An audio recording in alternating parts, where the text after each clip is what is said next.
Hi, this is Mohammed Isa. I'm the author of the book, Chai Karak, A Customer Service Story. In the book, I don't talk about how do you make a great tasting Chai Karak. Instead, I talk about the 9 principles to giving great customer experience to all your customers.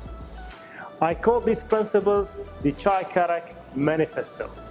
And in this session, I will share with you stories from different parts of the world of what it takes to give a good customer experience to your customers and make them love you and stay with you so that you can attract new customers, retain your existing customers, increase your sales, increase your profits, and increase your cash in the bank.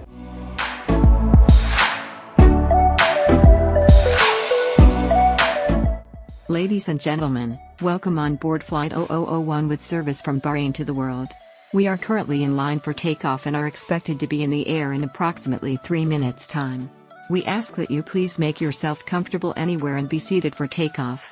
Please turn off any distractions, including cell phones notifications, and plug in your PCs and laptops to the electricity power.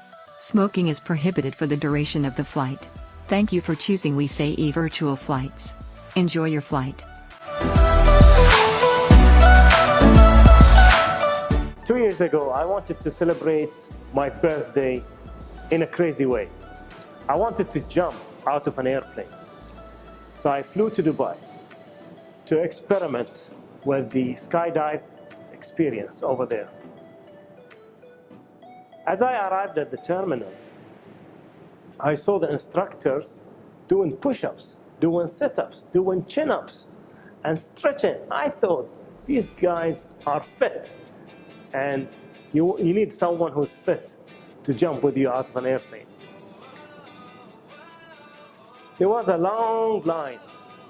I stood in the line, and in no time, I found myself speaking to a representative of this great company.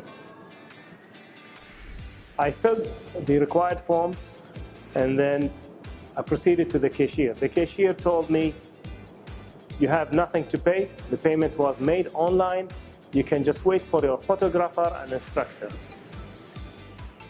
While I was waiting, I started reading the instructions, and before I knew it, there was my photographer. He was fun. He made me smile, he made me laugh, he took some pictures, and then he took a video. And he asked me a very interesting question. He said, do you have any last words? I said, come on. Of course, he was joking. Then my instructor came, and he told me something very important. The first time we met, he told me, Mohammed, welcome. I've been doing this for 25 years. And I thought, this is good. 25 years of experience jumping out of airplanes. And this is what you need, someone who's experienced, because my life was at stake at this moment. So he told me, I can give you so many information and so many instructions about jumping out of an airplane, but let me tell you this. I need you to bend your knees before we jump, and I want you to cross your arms in this way. When I tap on your shoulders, release your arms. And that's what I want you to do. He was very clear. He gave me simple instructions. And this is what you want to do with your customers. Be clear with your communications. You need to communicate in a simple way, in a clear way, so that you convey the messages you want with your customers. So we went into the airplane, and the airplane flew. The moment we reached 4,000 meters, he asked me, Mohammed, are you ready? I said, I'm ready when you are ready. He said, I'm always ready. So we moved slowly to the open door, and there was a traffic light on the left side. It was red, then it became yellow, and then became green, and we jumped out of the airplane. And the moment he tapped my shoulder, I extended my arms like an eagle, flying and enjoying the panoramic views of Dubai. communicate with your customers.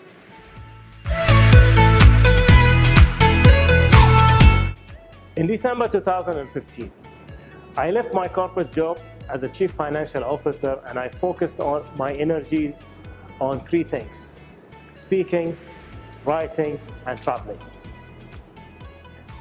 And the best part about traveling, it always comes for free.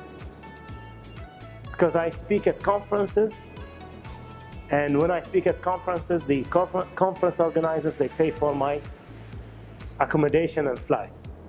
So I was invited to speak by a Swiss-based company in Marrakesh, Morocco. And when you receive an invitation to speak in Marrakesh, Morocco, what do you say? Of course you say yes. So I was busy at that time. They booked me in a hotel. They sent me the tickets. I didn't do any research whatsoever on my visit.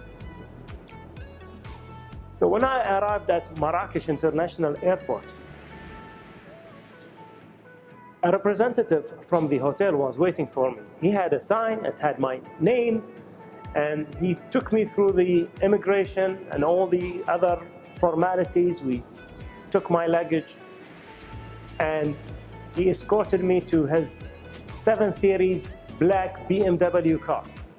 He opened the door for me and he told me, there is water, there is soft drinks, be at home, treat yourself. And I thought, this is a good experience already. So when I arrived at the hotel, it was a majestic hotel. It's called the La Mamounia Hotel. The place was beautiful. As I entered into the hotel, there were orange trees everywhere, olive trees, palm trees. The place was green. And before I entered, 2 gentlemen opened this large wooden door. They escorted me to the reception. In the reception area, I did not stand. Someone came to me. She made me sit in a private quarter. Unlike other hotels where you need to stand and fill the forms, she made me sit. In no time, someone came with a tray. They gave me rose milk. They gave me dates. They gave me water. And what can I tell you about the dates and the milk? They were so delicious. When we finished the formalities, she said, would you like now to go and see your suite? And I thought, yes, let's go. So she guided me to my suite, and she briefed me about what's inside the suite. It was stunning, all Moroccan art and architecture. And I told her, this must be the best hotel in Marrakesh. She said, I have to correct you, sir. This is the best hotel in Morocco. And wait until you see your bedroom. So we went inside the bedroom. It was beautiful. And she took me to the bathroom. It was amazing. And all these lotions and all these different soaps and so many other things, and the shampoo, they had shampoo for me. And you know, I don't use shampoo. And I thought, I'm really astonished. This is amazing. She said, wait until you see the balcony. And she opened the balcony. And there was the big garden of the hotel. Hectares upon hectares of green trees, olive trees, palm trees, orange trees, and back in the horizon, I could see the Atlas Mountains, and the snow covered them at that time. On the left side, I could see the old city. And for the next 4 days, I had one of the best stays in my life.